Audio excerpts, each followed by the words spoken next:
Today we're looking at Psalm 115. It's one that's very popular among Christians. Begins with, "Not unto us, O Lord, not unto us, but unto thy name, give glory for thy mercy and for thy truth's sake." The idea, we've heard that in choruses before, not unto us, but unto you. Wherefore should the heathen say, where is their God?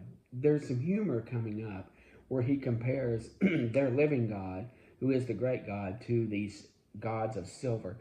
Their idols are silver and gold, the work of men's hands. They have mouths, but they can't speak. They have eyes, but they cannot see. They have ears, but they cannot hear. They have noses, and they cannot smell.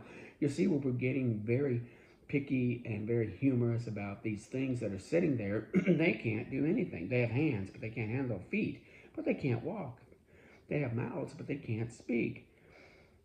They are like them that made them. The idea that these are made of the same things. They're made of the earth. They're made of what makes them. And it's very funny to say that. But, O Israel, trust in the Lord. And again he says, O house of Aaron, trust in the Lord. You that fear the Lord, trust in the Lord, for he is their help. The Lord is mindful and will bless. He will bless them that fear the Lord, both great and small. So the idea that this isn't just for an elite group at the top. This is for everyone. You are blessed of the Lord, which made heaven and earth. Even the heavens are the Lord's, and the earth he has given to the children of men. He's given us this world that we might partake of its goodness. And here, the dead praise not the Lord, neither any that go down into silence. Again, there are no praises in this sphere that the dead can give. This is where Jehovah's Witnesses get it wrong. They will lean on scriptures similar to this to say, see, there's no one in heaven praising. But what he's saying, no one in hell praising, so there is no hell. That's the argument that they will make. But this is saying that in this sphere, if you are among the dead, you cannot praise God here. We cannot hear the praises or anything about. There's Hezekiah, I think, makes this point. I think even the psalmist at one point makes the point is, I can't praise you here if I'm dead, kind of thing. But we will bless the Lord forevermore. Praise ye the Lord. It's a nice psalm. It's got that humorous part in the middle, and it's very quick and to a point. We're seeing that with the smaller ones. They get to a point, they stay there for a while, and they move on. Again, beautiful snapshots. I liked yesterday's where you saw this little video of God moving and just everything around them jumping because of the presence of God. And we see some smaller ones coming. Then when we get to 119, we're going to see some good stuff. But each one of these need to be taken in its own accord, looked at with the grid work, and just enjoy what's there. Going back to 1 Samuel 20, we're in the narrative. And like I said, we're going to be in this narrative through Nehemiah. The idea of the narrative, we're telling the story. We've picked up with the life of David, and now he's gone through with killing Goliath. He gets known, and then he starts doing exploits. He does some against the Philistines under the reign of Saul. He isn't on his own attacking the Philistines here. He's under the reign of Saul, but the people start praising God more than Saul, and this makes Saul mad. Then he starts creating anger and hatred and enmity, and he chooses to become the enemy. David is not his enemy. This is not a mutual thing. This is not two enemies fighting it out. One person is choosing to want to destroy. That's what an enemy does, by the way. When God says he's the enemy, he's not going to sit there and just spank you. He is there to completely destroy. That's what happens to enemies. Enemies get completely destroyed. And here is many times God will become the enemy, and he wipes Jerusalem like a dish when we get to the Babylonian captivity, except for a remnant. But he does a serious wiping. It's funny how the enemy of God wants to wipe God out completely. We want to erase the memory of God. It seems like both. Man wants to erase the enemy, the idea of God. God wants to erase the idea of sin that separates man from God. That's a different thing entirely. So we see kind of a parallel thought here. But Saul wants to kill David. But David has a lot of people on his side right now. We're meeting some of the players. We're going to meet more. Michal is on his side. There's even Saul sends messengers to kill David, and she helps him. She pretends that he's sleeping, but has put in an image, then acts like, well, he told me he would kill me if I didn't do this. He's on her side. she's a accomplice to him. So is Jonathan. We'll see Jonathan. But Jonathan is playing his cards face up. He plays with reconciling Saul and David, and it works for a while. For a while, Saul and David are at peace. But what happens is David goes out on exploits and once again gets glory for God under his name, and Saul gets very angry. And Saul, so now we see where David is led from Saul. He went to the house he went to Ramah, where Samuel was, stays there for a while. Saul tries to kill him 3 times, but the prophecy there and God protected David. It's interesting. You got to see how all this fits together.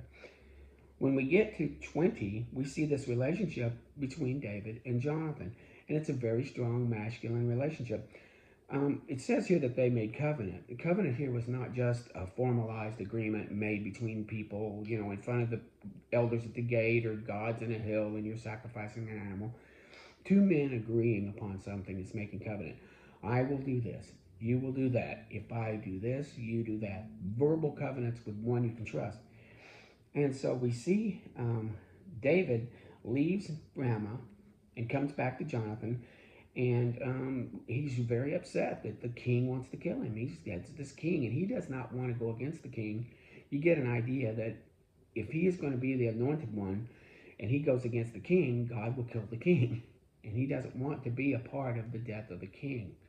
We see kind of this thread through the rest of Samuel where he runs and stays away and doesn't really come at Saul because he knows that if there's a confrontation between the incoming king and the outgoing king, God will slay it. He wants God to take care of the king without him in the game.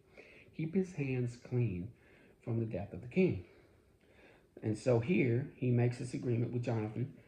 And it says, Jonathan said, whatever your soul desires, I will do for you. And David says that there's a new moon feast coming up, and I'm not going to be there.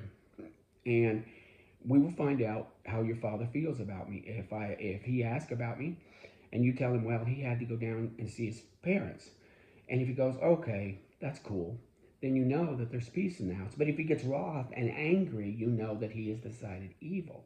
This is, again, one of those Lot things, just testing the waters. You're going to find out how Saul feels about David before David comes in. So they have this agreement, and far be it from me, for I knew neither that evil was determined by my father, Jonathan says to come upon thee. And so they have this agreement, and they also have agreed, they make a plan. David stays away, and then Jonathan tests the water. But how's David going to find out if it's yes or no? So they set up this plan that Jonathan will go out with a servant, an armor bearer, at a certain time to practice shooting arrows. And he's going to shoot 3 arrows. And if he shoots the arrows, and if they go past, then he says here, to get the idea about the arrows, I'll shoot the arrows on this side. And behold, I will send the lad, saying, go find the arrows. If I expressly say to the lad, the arrows are on this side of thee, take them and come, then there's peace. But if I say, the arrows are beyond you, then that means there's not peace, and you should go. So that's the idea. He shoots the arrows, and then by what he tells the servant, there's a code here that David will know whether there's peace or whether there's war. And they make this covenant. I like what David says. And Jonathan caused David to swear again because he left him. A covenant. See, that's something we don't understand. That a covenant is really based between 2 people that not just love one another in a romantic sort of way, like a marriage, but 2 people that want to look out for the best of one another, that seek an agreement of this brotherhood, this koinonia. That's what the covenant really implies. It's not just a legal agreement between 2 people. Like when I bought this house, I made a legal agreement with the sellers to buy, and then we didn't see each other after that. These covenants are made to be established forever, or at least through the term of the agreement, for mutual benefit of both sides. And so we have to realize the covenants are not just business arrangements that are devoid of emotions. Actually, most covenants here we'll see are strong with emotions. The covenant between God and Abraham, the covenant between God and the children of Israel have very strong emotions tied to them. I want you to keep this covenant. I want to make this agreement with you, and I want you to make this agreement with me. And I want us to keep our parts of this agreement in mutual benefit. And so we see that these covenants are not made just lightly. I know there was, an establishing a covenant with Boaz when he was trying to get Ruth with this other kinsman redeemer, and he gave him his shoe, and they created a little covenant of, okay, you can have the land and Boaz and Ruth that goes with it. You'll see that, but most covenants are between two partners who want to be in a relationship that moves forward. So they make this covenant. One thing that Jonathan does here also, he says that he knows that David's going to be king. He knows he's not going to be king. Earlier in 19, Saul tries to sway Jonathan away from David by saying, don't you know that if David becomes king, you'll never be king? You're not going to be king if David becomes king. David's like, I don't care. Jonathan was like, I don't care, because his heart was knit to David. But here he also says, but also will now not cut off the kindness from my house forever. No, when the Lord shall cut off the enemies of David from one side, on one face of the earth to the other. When the Lord goes and establishes David and goes after the enemies, the established enemies of David, and of course Saul's house will fit in that, and by inference, Jonathan is in Saul's house. Remember kindness to me and to my house. And of course, David does this. He finds later on a fellow to bring into his household who is a kinsman of Jonathan. We'll see that later on in 2 Samuel. The fellow's name will be Mephibosheth.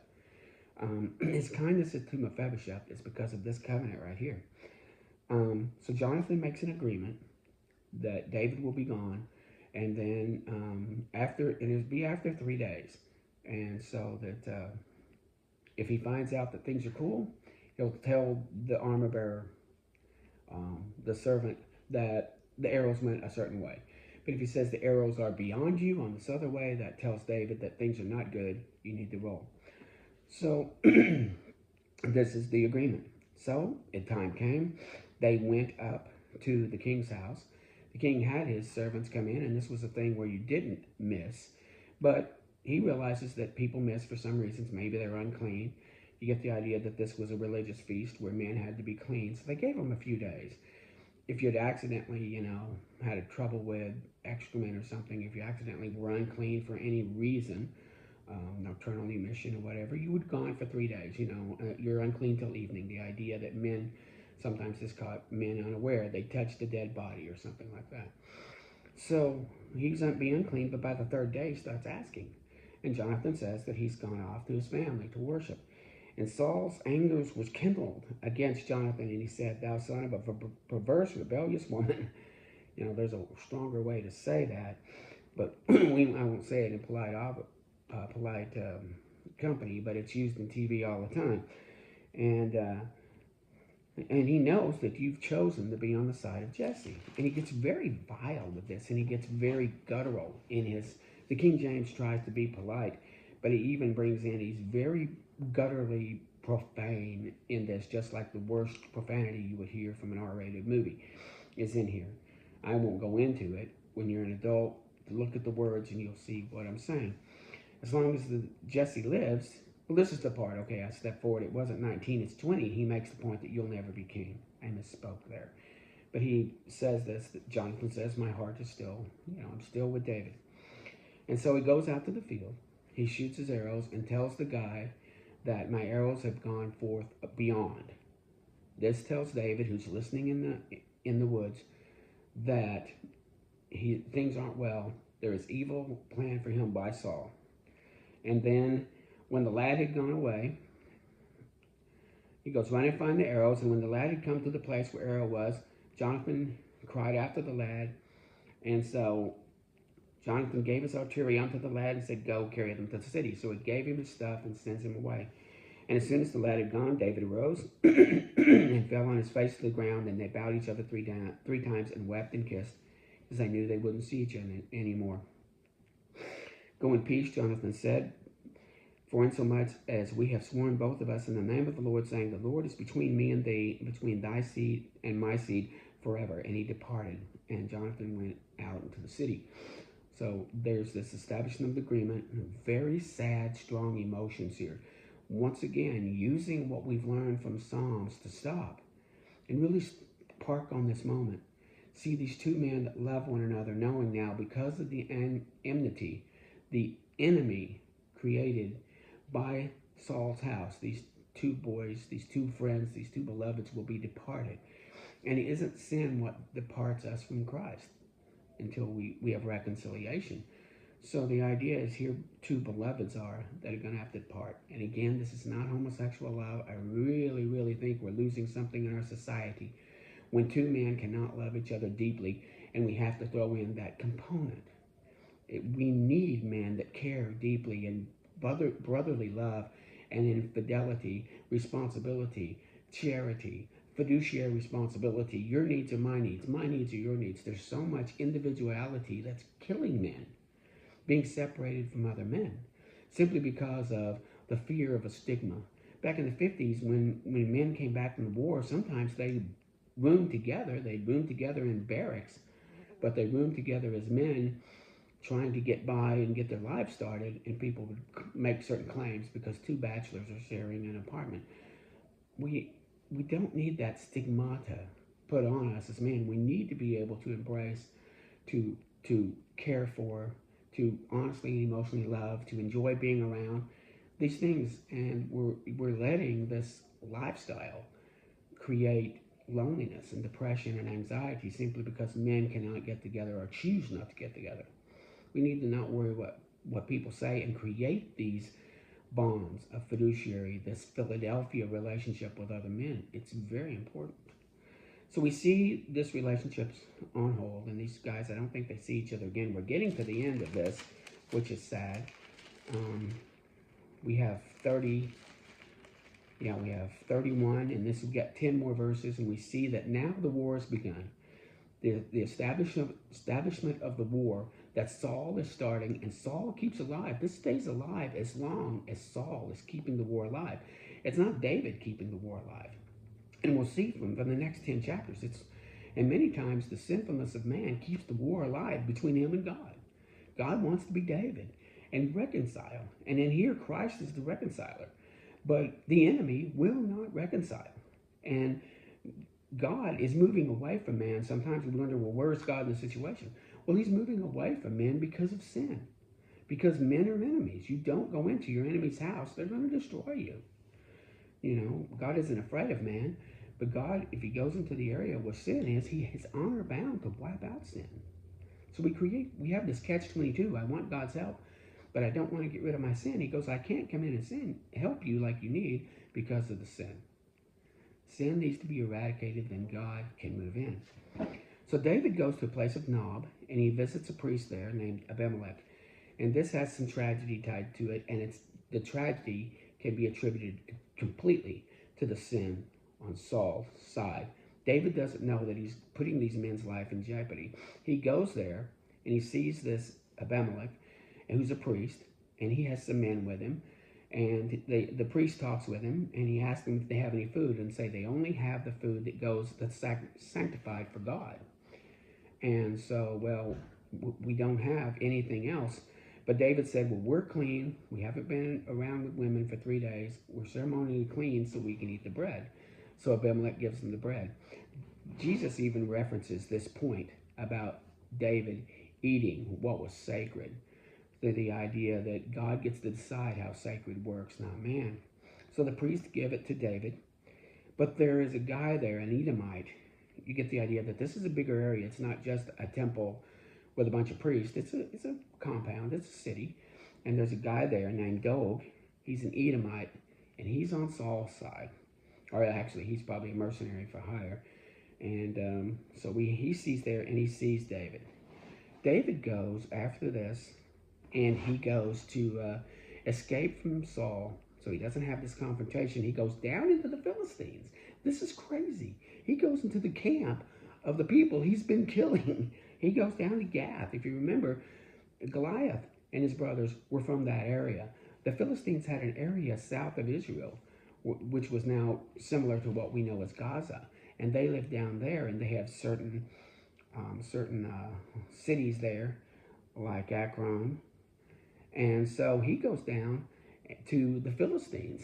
He's hiding out in the enemy of Israel. This is crazy that he would do this.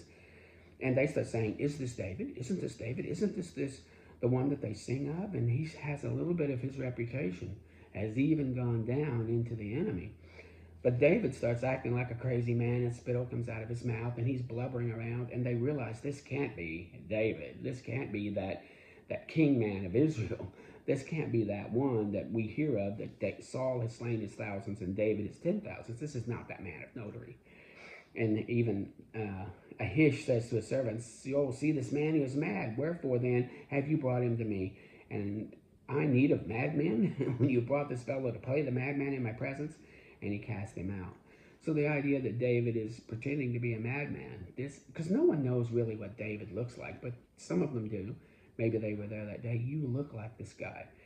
But he feigns madness so he can live among the Philistines. Now we see that he stays there for a while. But there's more intrigue coming along. We see this Doeg comes back into play.